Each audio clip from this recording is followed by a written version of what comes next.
Good evening, Erev Tov. Welcome to our final Education Hub series, Inside Israel, the final session in the series.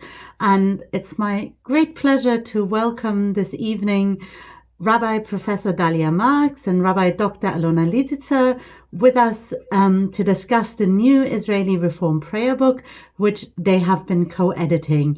Thank you so much for joining us all the way from Israel live this evening in the UK. Chodesh Tov. Chodesh Tov, absolutely. It's what a great day to do this together on Rosh Chodesh.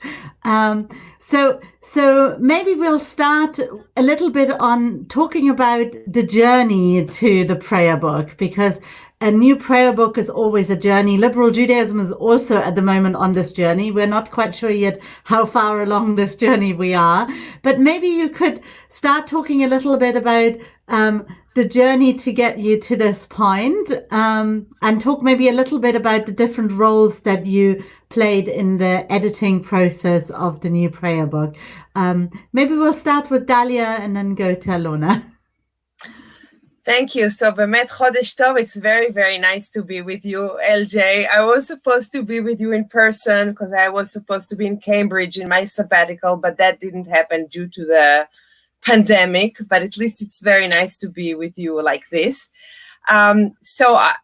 Journey is a very good choice of word, I would say, Rabbi Leah. That's exactly what it was for us. We wanted it to be a journey. Let me give you an example. Let me take it out of my shelf here. That's the youth Siddur that we used in Israel. I edited about 20 years ago. It took me exactly 3 weeks. 2 weeks I worked on it on my computer, and then 1 week with a graphic designer. It was just me and my whatever work. In this case, it was very important for us to have a grand festival, ongoing, long-term kind of process. And the process mattered for us more, not less than the product itself. So we had many circles of work together. Maybe Rabbi Alona can refer to that. But it was, we tried to make it as cooperative and as an inclusive and as participatory as possible. And we wanted it to take a long time. We wanted draft communities to use draft and to come back to us with feedback. And so the idea was for it to take some time to find the right voice that we wanted to use. You know, in Israel now the reform movement is bigger than it used to be when we published the first Siddur, Avodah Shebalev. Let me pull that, in 1982. We're much more diverse, and there are all kinds of communities. Of course, everybody knows what Reform Judaism in Israel is, but it's very different. Bet Daniel in Tel Aviv is not Kol Hanshama in Jerusalem, and it's not a kibbutz in the south. So we wanted to see how we include all the voices and make it something that is harmonious. Alona? Lovely. Shalom, everybody. It's a real pleasure to be with you this evening in Chodesh Tov. So as Rabbi Dalia said, it was on purpose from the very beginning, a very long process. It took us 6.5 years to complete the Siddur. And we've started with the steering committee, which we invited different rabbis with different prayer experience to participate. We wanted people with congregational experience and kibbutzim experience to be present there to share their experience and knowledge. But part of our journey was going to the congregations and having starter sessions and discussions. It was kind of a question: do we want representatives of lay people and youth movement? And we felt that would be difficult to get people to participate on a regular basis on the one hand. And on the other hand, getting one person is not kind of satisfying if you want to have different opinions. So we went to them. So we met with different groups, with different minyanim, Sfaradi minyanim, new partnership groups, partnership minyanim outside the movement, but also with the groups inside the movement, like youth movement, young people, young adults. And we went to different congregations, sitting for a couple of hours with people who are interested and listening to their opinions of what should be changed, what should not be changed, how do they see that new prayer book. And we've decided that everybody will be a little bit unsatisfied with the result. I guess you know that you've been a successful editor when everyone is a little bit unsatisfied and nobody is 100% happy. That was actually we said. We said, like, we want egalitarian unsatisfaction. Like, everybody is a little bit unsatisfied, and not somebody is very unsatisfied and somebody is like very, very happy. Spread equally between all of us. So traditionally, in the history of editing prayer books for the progressive movements, a lot of the changes took place in the translation. We often left the Hebrew text intact and maybe fudged the translation to allow for modern day sensibilities. Now, with a prayer book for the Israeli movement, where people actually understand the Hebrew, you didn't have that option. So what were some of the interesting challenges that you had around the original version of prayers that maybe to the modern day Israeli didn't sit quite right anymore? I don't know if you want to, who wants to go with an example or just sharing a little bit your thoughts on that? Dalia. So I completely agree with you. We do not have the privilege that you have when you can use a friendly user translation to some of the difficult texts. I remember serving in a small community in the Upper Peninsula in Michigan in high holidays, and they used to use the old Machzor. And, the Hebrew goes, I'm nothing, I'm vessel full of bad inclination, I'm bad. And the English was like, oh, we have to forgive each other. And I felt like I'm cheating everybody. So in Hebrew, you don't get to do that, for better and for worse. So people do understand the language, but it makes it even more difficult. I would say that one of the reasons that Israelis find it difficult to come to services, to go to shul, to any kind of synagogue, is because we understand the prayer. And we cannot enjoy the mantra-like holy atmosphere of the language and cling to that, because we do understand what we're saying. And if what we say is offensive to us or even appalling to us or just don't talk to us, then it's a very, very difficult experience for people. So on one hand, we need to have the language more adequate, but on the other hand, we operate, unlike you, for example, or unlike our friends in North America, in a very, very traditional society. So every change that we make is even more sore, is even more difficult. And we cannot do what you can do in English when you can have a more gender balanced and gender inclusive, because Hebrew, as one of our poets that we quote in the Siddur, Yona Volach, she said, Hebrew is a sex maniac language. Everything you say is endangered and engendered. So you can not really go around the gender issue. And just what Alona say, we want people to be equally unsatisfied with the Siddur. The older rabbis thought it's very radical what we did with gender issues. Some of my younger colleagues, especially my students, my female students, thought we didn't go far enough. So in a way, we're on a bridge of generations and different tastes. Rabbi Leah, I just would like to add to this that, and it might sound a little bit contradictory, but I'm sure Dalia agrees, even though Israelis understand Hebrew, but tefillah, prayer, first of all, it's poetry. So not everybody is sensitive to poetry and feel itself kind of welcomed or attached to that type of language. And second of all, Siddur is an anthology. So it is based on rabbinic Hebrew. And not every Israeli understands rabbinic Hebrew, all its richness and all its metaphorical use of the language. And on the other hand, the Siddur has poetry from different medieval periods, piyutim, that is very mystical and very complicated language.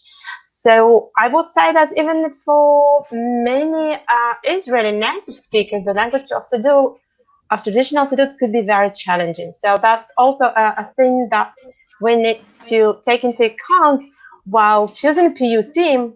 Think of which piyutim we can include in order for them to be accessible to people, even to Hebrew speaking people.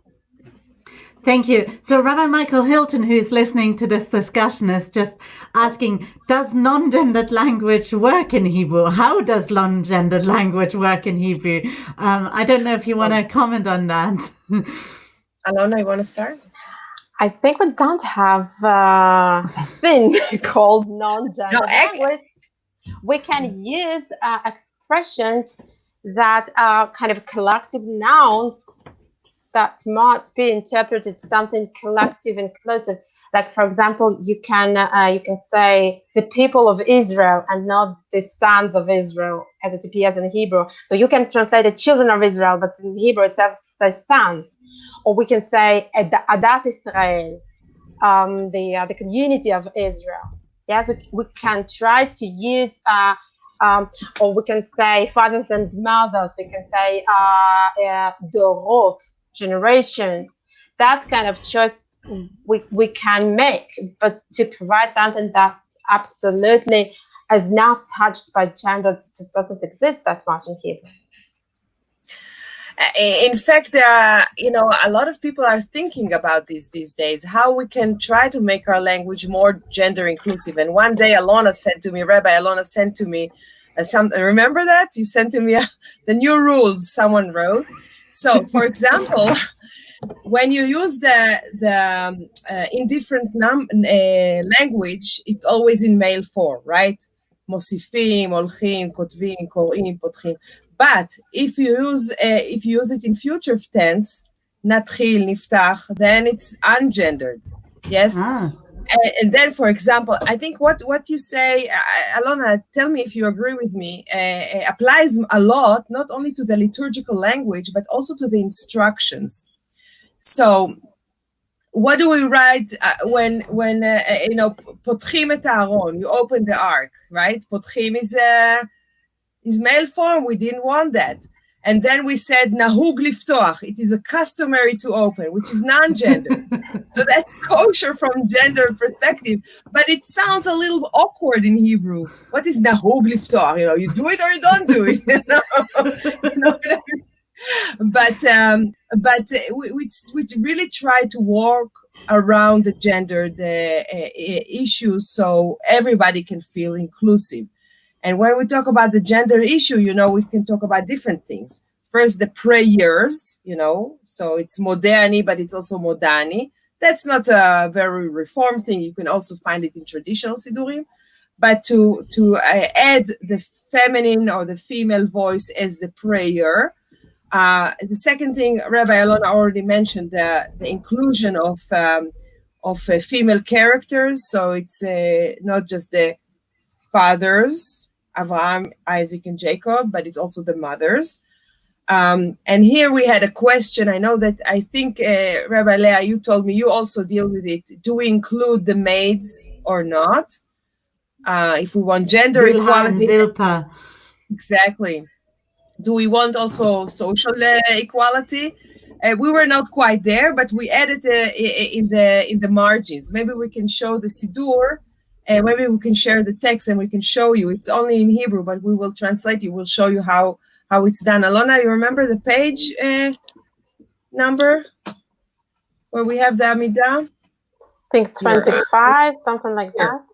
Here, you see, if you see it here, you have the prayer of Avot ve'Imahot, the prayer for our ancestors. So we have, of course, the ancestors, Abraham and Sarah, Isaac and Rebecca, Jacob, Leah, and Rachel. Leah, you first before Rachel. I thought you would appreciate that. She was the older sister. What can you do? So we decided to put them on a generational level.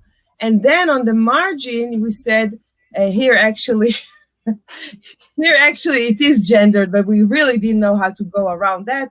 Yesha Mosifim, some add the names of Bilha and Zilpa. So it's not inside the text, but we acknowledge the fact that it can be added. And of course, the more another thing that that was very important for us is to include female voices. So we have poets. So here you have, for example, a poem by Leah Goldberg, and here you have a poem by now I don't see. Hannah Senesh, who also has the name of the Siddur is after her song, Halicha LeKesaria. So you have a lot of, here you have Marcia Falk. We wanted to include many voices of female women throughout the ages. And of course, maybe we'll get to it later, the most challenging and most controversial aspect is how we address God, what we call the God language. So this was actually a question that Rabbi Alexandra Wright has posted while she's watching. She said, can you say something about the range of names you have used for God in the New Israeli Siddur, and how did you determine which name to use and when and in which context? So maybe seeing you started a conversation, maybe we'll just stay with that for a moment. Alona, do you want to say something about it? That was the most heated discussion, I would say, among the rabbis and also in the congregations. And it was very polar discussion. That's probably one of the few questions where people were not ready to compromise. And sometimes I felt not even to listen, because it was like either you have it and everywhere, or you don't have it at all. We tried to navigate into this discussion, and Dalia and myself we led many study sessions on different occasions. So the outcome is that we did introduce many creative prayers and lessons that use a different language, that use Bohatya or Shechina or other forms. And it's interesting that that kind of liturgy was written equally by men and women. So we are glad that we kind of really varied movement in that sense too. So we have alternative blessings for Shema in the evening that could be used for the evening service of Shabbat. We have alternative blessing for lighting the candles, which addresses God in female language. But I think this attempt appear very slowly and like drops, I would say. That I would think only about one congregation, which is called Shema, who kind of under the leadership of Rabbi Levi Weinan Kelman, more accustomed to the use of the female language in addressing the divine on a regular basis. I know that some other congregations experiment with that, but Kohen Shema, they are really pioneers. So they have the morning blessings. Maybe we can show them. Yeah, maybe we can show that's the a text. very varied language, like addressing to the divine in female form. That's right. So you have, maybe we can start maybe with Modeh Ani. Modeh Ani, I give thanks to you, ever-living King, who restored my soul. You know this prayer. So a lot of people don't find the image of God as a king as something that is meaningful to them. So you see, we did include the traditional text in the black. Sorry, you see that the traditional text is in the black. You have either modeh for male or modah for female, but the text is a traditional. But on the side, we have in blue, all the alternative and text and additions are in blue. We have different ways to address God. And I think we try to create many images, many metaphors of God to make the God language more enriched. So we know that God doesn't have a body and doesn't have a shape, right? We all sing Adon Olam. But if we only talk about God in a male form, then we envision God as a male, and then you ask little children, how does God look like? And they give you I don't know where they get this picture of, a king with a beard and stuff and all all these things. So here you see that we have modeh, modah, ani lefanayich em kol chai v'kayam, mother of every living being, or ma'ayan chai v'kayam, ever living spring or well, or ruach chai v'kayam, ever living spirit, or boret kol chai v'kayam, the creator of every living being, but in female form. And then the text that Keilat Kol Hanshama donated to us after the morning blessing that you see here in black. Of course, we changed the negative blessings, who did not create me a woman, a slave, or a Gentile, into positive text. But we also have in blue the alternative text, the text from Kol Hanshama. Alona, that's the text that you were referring to. Do you want to say something about it? So this is the text that Rabbi Levi Weinman Kelman and Rabbi Maya Toner wrote. And I actually don't see it pretty well in my screen. So if it's, I think that's what's interesting about that it's actually interplay. One blessing comes in its traditional form, in its traditional coin, and the other would change the language. So some people say it's confusing, but some people say it enriches your liturgical vocabulary. It enriches your theological perspective, talking to God as Shekhinah, divine presence, or talking to God as the female creator God. So there are diverse opinions. So just so that those who are not at all familiar yet with your prayer book can understand a little bit more about the structure. We've been exploring it a little bit as you were speaking about it, but can you maybe help us to understand? So you have the core text in black, and then you have alternatives that are new prayers, new poems. Maybe you say a little bit more about kind of the structure that you've chosen for the Siddur.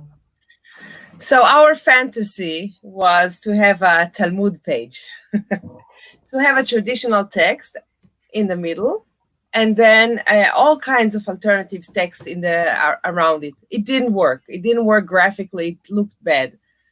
And then we wanted right side, left side. Didn't work either. But we did want to create hierarchy. Even Elkabetz, who wrote Lecha Dodi for him was not the Lecha Dodi. It wasn't Lecha Dodi to begin with. It was sanctified by the generations. So maybe some of the poems that we have here by Leah Goldberg or Hannah Senesh or Yehuda Amichai or whoever will become part of the canon, but they're not there yet. So we wanted to distinguish between that traditional text in the Reformed versions of it, which appears in black, as you can see, and larger font and more, let's say, traditional font, and the additions that are in blue and somewhat more modern, I would say, text. That's the structure of the Siddur. And we wanted to communicate this feeling that liturgy is an ongoing thing. It is created, it was created, it is still being created. This is the nature of Jewish liturgy. We don't just have a very close canon. Liturgy was evolved throughout the ages. The printing press kind of killed the creativity, but we want to bring the creativity back. But at the same time, there are ways Jews prayed throughout the ages, and we want to respect that. Lovely. So my other colleague, Rabbi Eli Tikva Sarah, who is also listening to us, asks about, have you included any new life cycle liturgies that relate specifically to gender? And maybe if not to gender, maybe you can say something about new life cycle or things that are specifically Israeli about your liturgy as well. But we can take it off so I can find it. Alona, do you want to respond to that? Yes, we've decided right from the very beginning that we are not going to touch in-depth life cycle, because that's a very different compendium. This Siddur is for everyday prayer and for the holidays. So a person traveling wouldn't need to take many books, but could be very well with just the Siddur. But yes, there are some reflections of life cycle, mainly the Shabbat liturgy, on the occasions when we do Mishaberach, or some occasions of life circle that people might kind of create some event without rabbinical professional support, like, for example, Chanukah Habayit, when you enter the new house and you need the blessing for mezuzah, and maybe you need to know which psalm to say or what creative blessing might be said. So, for example, in a setting of Shabbat morning service, when the Torah is out and we want to bless people on their life cycle occasions. So there, yes, I think we have some new creativity and also some gender creativity. So for example, we have a blessing for somebody who's getting open on his gender, or for example, blessing somebody who finished his or her process of divorce. Like reflecting and on that milestone, on that change in your life, and also getting the congregation to bless you, to embrace you at the point where you are, in the presence of the Torah and the present Kahal Kodesh, right? So that is there. So we're providing some creative blessings for these situations, but and its rationale, the Siddur goes around the yearly cycle. We Lovely. felt, I just want to reiterate what Rabbi Alona said. We felt like that a life cycle event requires special attention. And we could not, the Siddur is already too big. People told us it's going to be too big, it's going to be too heavy. It's 440 pages. So it includes daily, Shabbat, and year cycle events. We will need to create. I mean, it's not going to be me, but someone will have to. Disclaimer. It's not going to be us. A life cycle Siddur or text. We, as Alona said, we did treat some of this in the Mishaberach present, but this is not a focus of the Siddur at all. So maybe you could each share with us that what's for you to highlight in the prayer book. I'm sure every editor, there's this one thing where you say that I'm really proud of and I want people to pay attention to.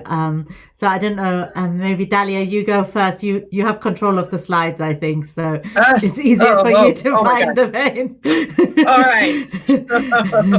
So and then Alona, tell me the page so I can.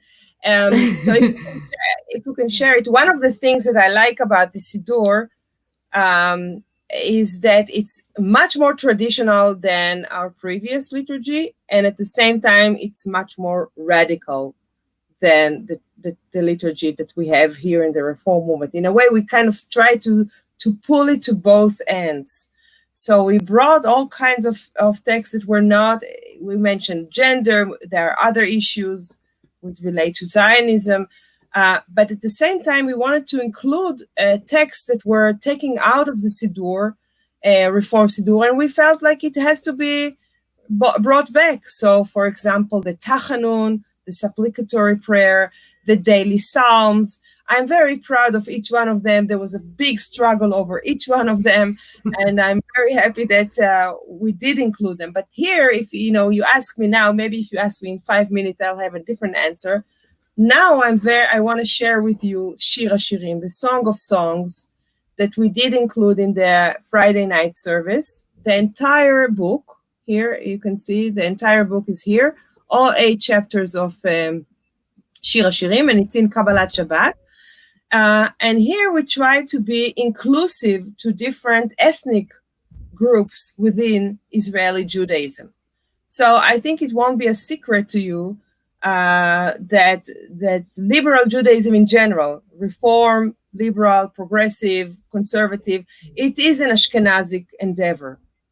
Actually, in England, it's a little bit different story, as you know, but in general, okay, the birthplace is in Germany, the major place where it took part is in North America. It is an Ashkenazic endeavor. But here in Israel, we have a unique situation where Ashkenazic Jews and Sephardic Mizrahi Jews live together, and many of us are mixed. I am mixed too. I'm both Ashkenazic and Sephardic, and we wanted everyone to feel at home. And a very important part in the Kabbalat Shabbat, in the welcoming of the Shabbat service, for many Sephardic Jews and also Jews who pray in Hasidic synagogue, is the singing of Shir HaShirim. So it was very important for us to include it. Now, I don't know, and I don't think, to be honest, that all of our communities, or even many of our communities, will recite the entire Shir HaShirim, and that's not the purpose. But we wanted to include it there, both for educational purpose and also as a resource that people can use. So you have the text, and on the left side, you have songs, many of them songs that you can actually sing, like Erev Shel Shoshanim, or Kumi Lach, that are in blue and larger font in this case, so people can use them and sing them. Otherwise, you can choose a chapter, you can read, you can teach, but it is in the Siddur. Lovely, thank you. Rabbi Alona, which one would you like to choose? Firstly, I would like to add that part of the challenge with Shir HaShirim, I think, as it appears in our previous Edu Hub, we got some verses that got lucky, and some popular music was written for these verses. But we are witnessing now flourishing of new creative music in Israel. Many modern composers create music for the verses of Shir HaShirim. So if you don't include the whole text, you won't be able to update them when the new music comes. So it's actually not only traditionalist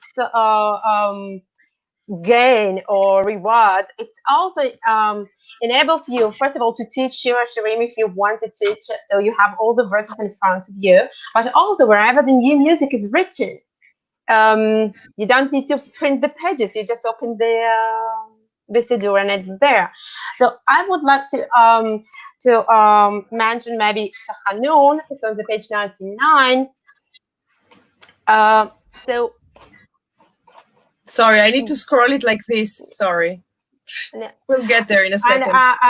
So what I like, it's not, or what is important for me, it's not only the fact that we have introduced that traditional rubric of prayer. I personally find many connections to, but I'm very happy about. Maybe you can explain, Alona. Just explain what Tachanun is. Yeah, most of our listeners probably will not know what Tachanun is because it's not in our liberal Jewish liturgy either.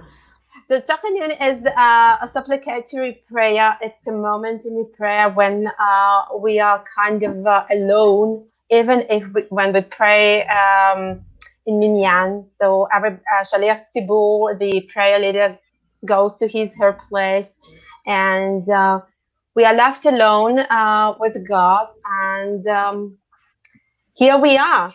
That's a small Yom Kippur every day. So that to experience that moment of being small, being in a repentive mood, asking for forgiveness, even maybe we don't deserve.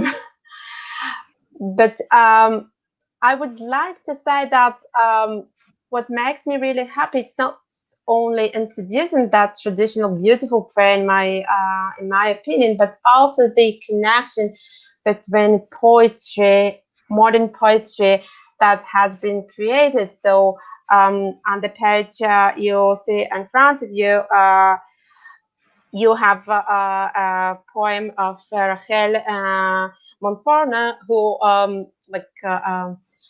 it's like reviving a human poet, a female poet, and to bring her poetry to use. And on the other pages, we have a very beautiful poem of Avraham Shlonsky, and of Shai Ribo, who is a modern singer and poet, very, very popular, has concerts of thousands of people, like the biggest halls and the biggest stadiums. So I feel that, and their poetry actually in a dialogue with the text of Tachanun. So it's not only an addition or potential replacement. It's an enriching conversation between the older tradition and new development tradition. So that's the message is very important for me. So we are the next link of generation. We are not something alien and newcomers. We are the chain. We are the new part of that chain.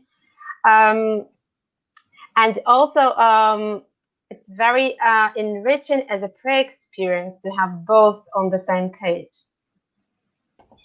Thank you. Wonderful. It's a statement, right? It's a statement. It's saying the prayer of the, that was sanctified through the generations and our great grandparents used is very important, but it's also very important to see what we create now. That the cycle of liturgy continues, right? Right. Liturgy is not something static. It's not static, but here we had.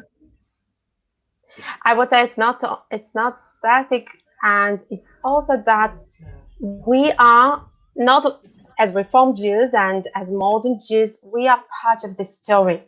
It's not that liturgy belongs to them, whoever you define as them, but we are all part of the same story. We are not those who can just, use and pick and choose. We are continuing a tradition and we adding ours. Like we are part of the story as the rabbis before us. The rabbis, the liturgists, the medieval rabbis, the ancient rabbis. We are the next generations of them. We are part of the same tradition, creating and developing that tradition. So it's not only about liturgy; it's also about us as being the same people. Today we travel around the world because an hour ago we were with the rabbis of Canada. So we travel around the world. So one of the rabbis said something that really resonates with what Rabbi Alona said now, and it's about the name of the Siddur. We chose a name which is Tfilat Adam, the prayer of the human being, that kind of takes us to the primordial experience of human life before the division into gender, before the division between the peoples and the languages and the religions and nations. It's a very core thing, and we are part of that. And one of the rabbis from Canada said to us that unlike other Siddurim that are operating in maybe North America, that really takes the human experience seriously here. Can I add something to what? Yeah, of course. Please do. So you are talking, Alona, about the creation of a canon. This is what we try to do here. And we had very clear and I would say strict rules about what is included and what is not included. We have three major rules. One of them, it has to be an excellent from literary poetic perspective. The text has to be good, right? Second, it has to have a good and clear theological and ideological message.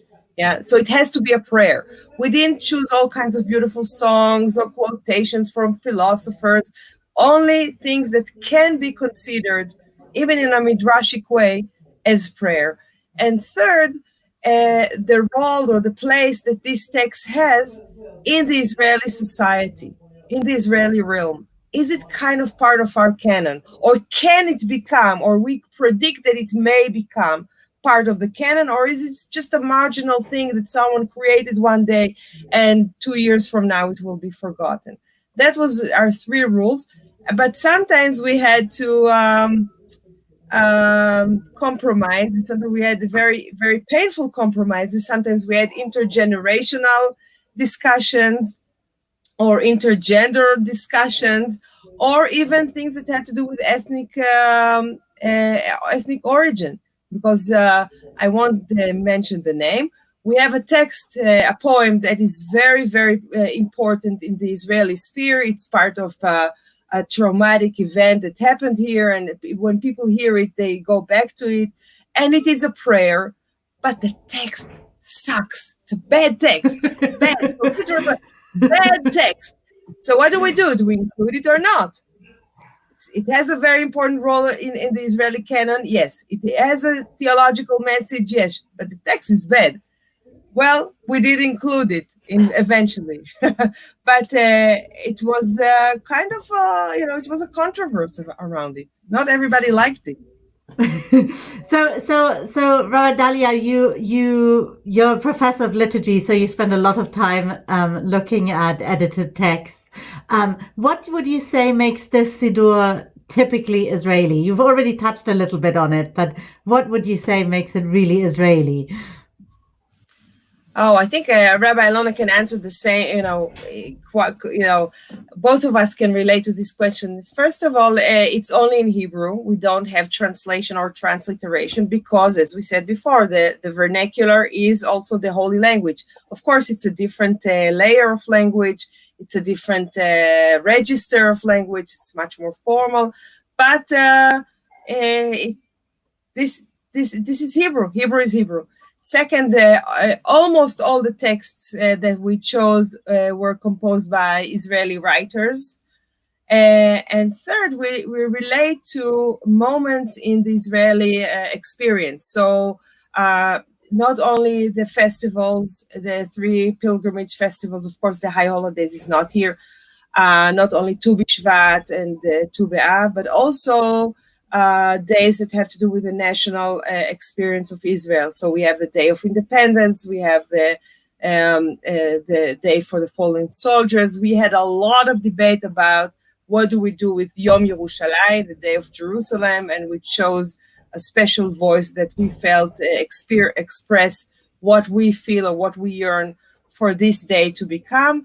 But we also included some ethnic texts. For example, the Mimuna, which is not an Israeli day, but it is a day that many Jews in Israel respect and celebrate, and it has become an Israeli festival. So we did include special prayers for the Mimuna. What else did I forget, Alona? That's pretty it. Yeah, I think you've mentioned, you remembered all of them, right? Lovely. So Rabbi Alona, I think you were in charge, if I remember it correctly, of leading a lot of the conversations in the communities. Maybe you can share a little bit. What was the most surprising reaction that you got, where you thought, actually, I would have never expected that reaction?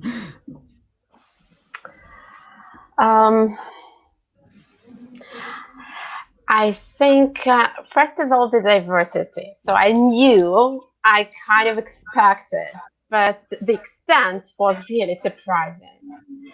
And I feel that whatever a kind of presupposition we had before, come to be, if not wrong, but not exactly. So, for example, people have been thinking that everybody prays with the Havodah Shebalev, the Israeli Siddur that was created almost 40 years ago. And it turned out that it's not only that most congregations have their oral Torah, something which is not written, but everybody knows we change it here and we say something different. It's not only that. And it's not only that each congregation has like a certain amount of papers inside the Siddurim, they stay inside the Siddurim. But also many congregations had prepared their own booklets and have their own rods, especially the new congregations, new Chavurot. So that was very surprising to see that diversity. Second of all, it was really amazing to see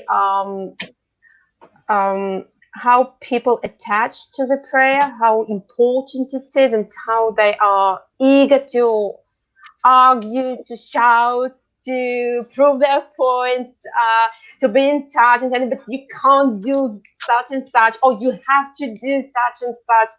And even if it's rare, it wasn't known at certain points, but it was an expression of how important it is for people and how they are attached to their congregational prayer. And the diversity in terms I had experience of sitting around the table in the very same congregation when one person would say something like, if you don't include a different gender language when talking to the divine, so all this project doesn't have any meaning for me. And the same table, the other person would say, but if you change the language, the gendered language to God, I wouldn't be able to use it. Like at the same congregation, at the same discussion, and that was like that kind of diversity. So we kind of thought that should be something that are consensus, and there was very few consensus actually around the prayer. And the last thing I would like to say that was very interesting to me is to meet our youth movement and to see and to hear from them that they actually create their own prayer. So they sometimes participate with the congregation, but they have their own thing. And that was very enriching and very interesting to be part of. I think that what comes from what you just said, Rabbi Alona, is that Siddur or prayer has a lot to do with identity. Who am I as a prayer? Who are we as a community? Who are we as a movement? So talking praying is not just talking to God. It's talking to each other. It's talking to my soul. And it's also talking to those who are not in my synagogue. I want them to know what I'm doing. Yeah, the person who goes behind the synagogue. There is a special Talmudic discussion. What about the person who goes behind the synagogue and hears the voice of the shofar? One thing I forgot to tell you is actually, maybe we can share it. So we have, for example, a prayer for the Memorial Day of Yitzhak Rabin, who was murdered, was assassinated by a Jew. So you can see we had a lot of discussion what should be added here, and we try to be as minimal as possible, because you can always have a lot of prayer additions and handouts, etc. But the Siddur wants to create what is the canon. So we included a special El Maleh Rachamim, which is the memorial prayer for Rabin, but at the bottom of the page we added a Talmudic citation about the plurality of ideas and of people, and how beautiful it is and how wonderful it is that people have different opinions, and that is something that we want to celebrate, and we brought it in a form of a blessing, Baruch Atah. Yeah. So that's one thing that we added, and it has to do with the Israeli experience. And again, this is part of who we are. That's our identity. Wonderful.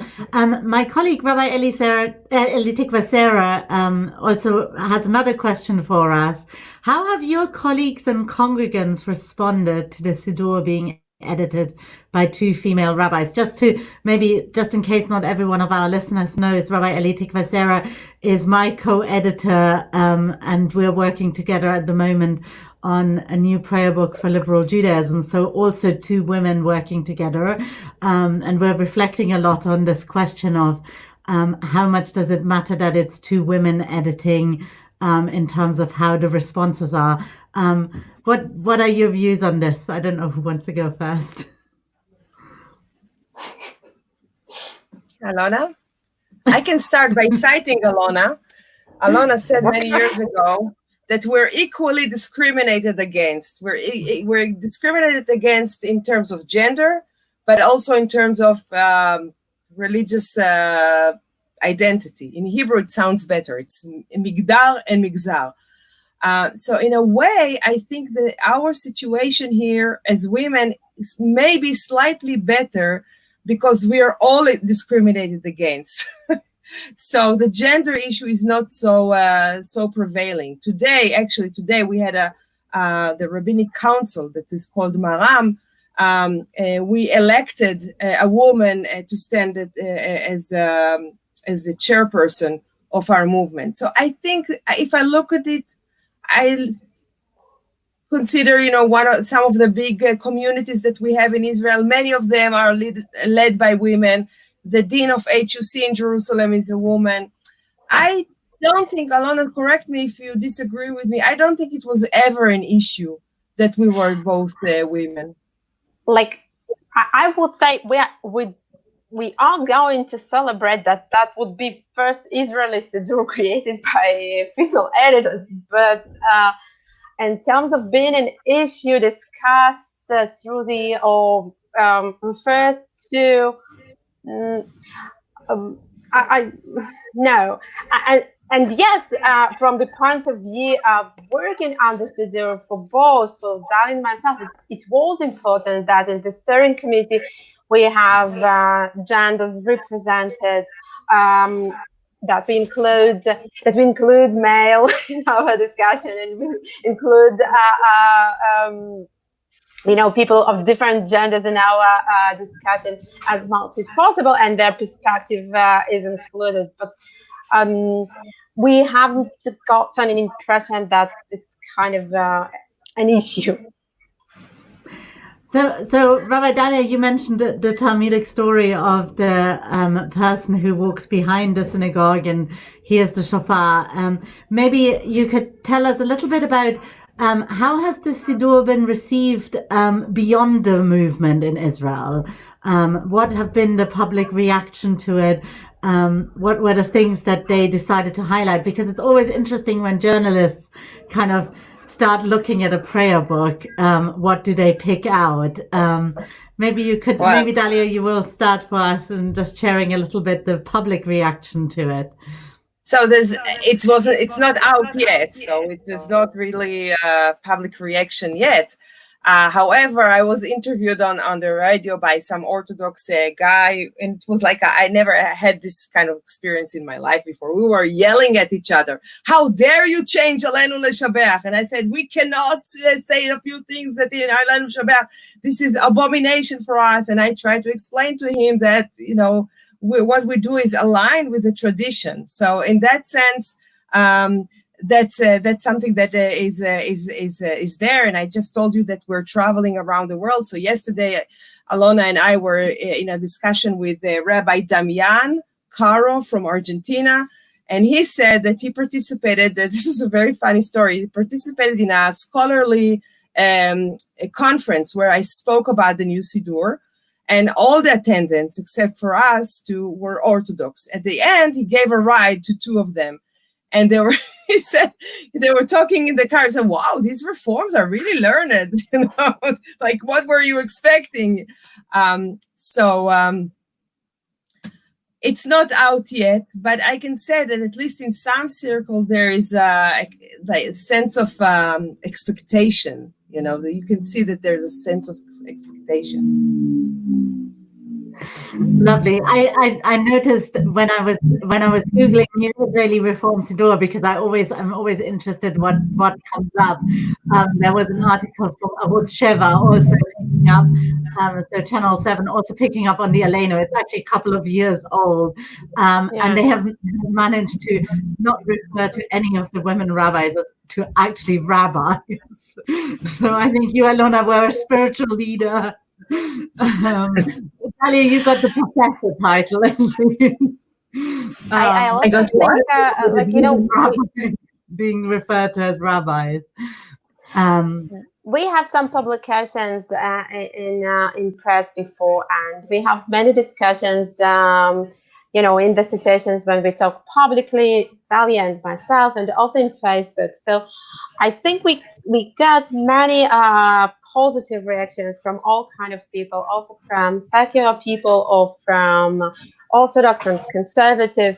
So, while Siddur is not there yet for kind of broad direction, the indication we get from people who are looking at it is very positive. So I apologize about the background noise. I'm on holiday at the moment with lots of children. Children is good. It's good. We're coming to the end of our session.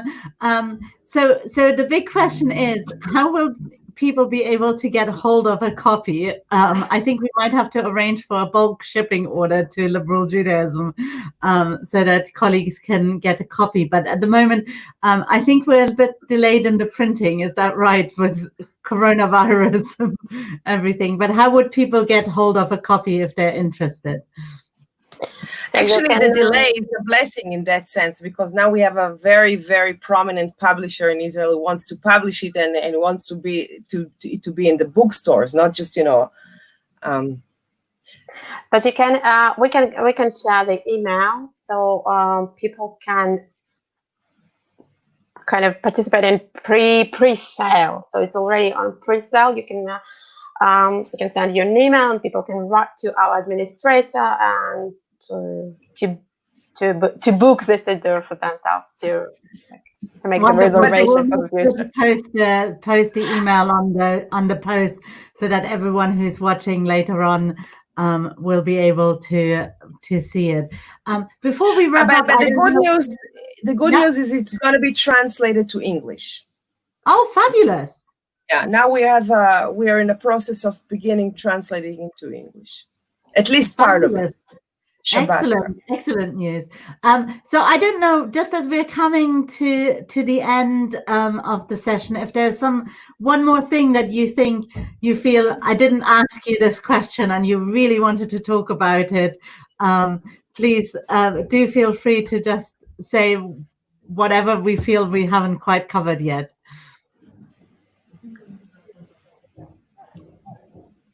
Alona? Wonderful. I kind of feel that was a very kind of broad and in-depth session that allowed us to talk more.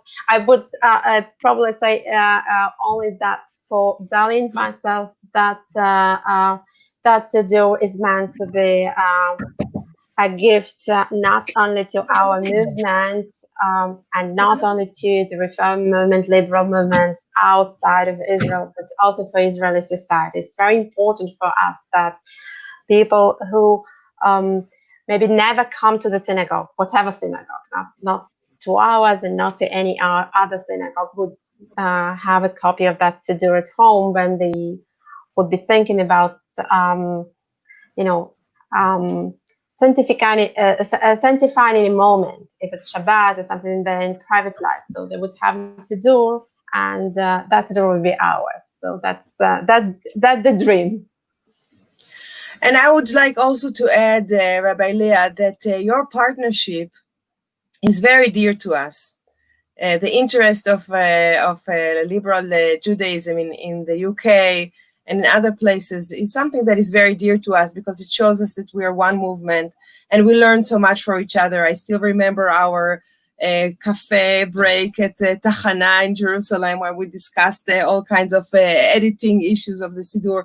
So this is something that is very dear to me. I cherish it a lot. And thank you for this invitation.